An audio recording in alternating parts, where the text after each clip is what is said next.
So here I am going to explain first the difference between simple interest and compound interest, and along with that how to calculate the compound interest. So whenever we take some loan from a bank, say, then the loan charges some interest from us. The interest may be simple, it may be compound. So if we take the loan on simple interest, so suppose we are taking P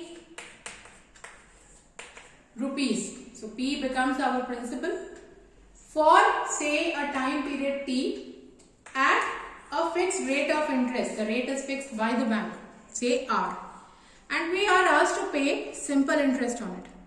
So simple interest is a type of interest which is calculated all together in one step on the total time period T. Okay, and to calculate simple interest we use the formula P into R into T by 100.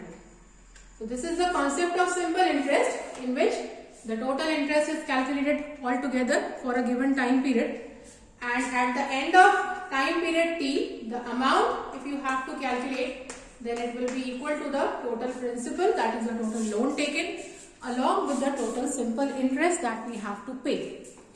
But if we take the same loan on say compound interest, then compound interest means that every year, suppose we are taking the loan for 3 years, at the end of each year, the interest for that year gets added to the principal for that year, and it becomes the amount of that year, and that particular amount becomes the principal for the next year. Then again, for the next year, we calculate the interest for the next year, amount for the next year, and that amount for the next year becomes the principal for the next to next year, and it goes on till the given time period. Like suppose if we have taken the loan for 3 years, we will first take the initial principal, that is the loan we have taken, as the principal for the first year.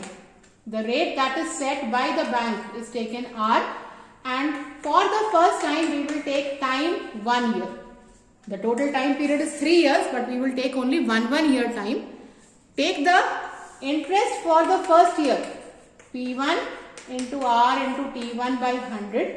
Calculate the amount at the end of first year, P1 plus I1. This amount at the end of the first year will become the principal for the second year. Now the same procedure will be continued.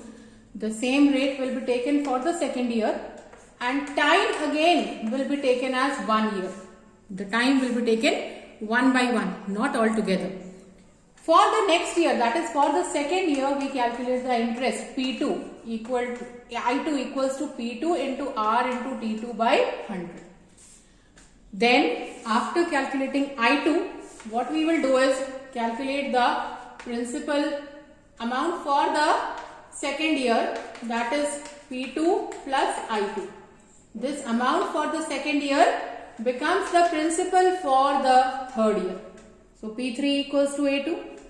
Then again take the same rate, time again 1 year, and calculate the interest for the third year. I3 equals to P3 into R into T3 by 100. So this becomes the interest for the third year. Then the amount at the end of the third year will be P3 plus I3. So this will give you the amount at the end of third year. But if you have to calculate the compound interest, total compound interest in these 3 years, then to find out the total compound interest, what we'll do is we'll add the interests of all the 3 years, I1 plus I2 plus I3. Or we can do is take the final amount A3 and subtract the initial principal, that is P from it.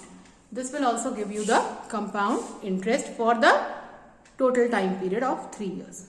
So this way we can calculate compound interest without using direct formula.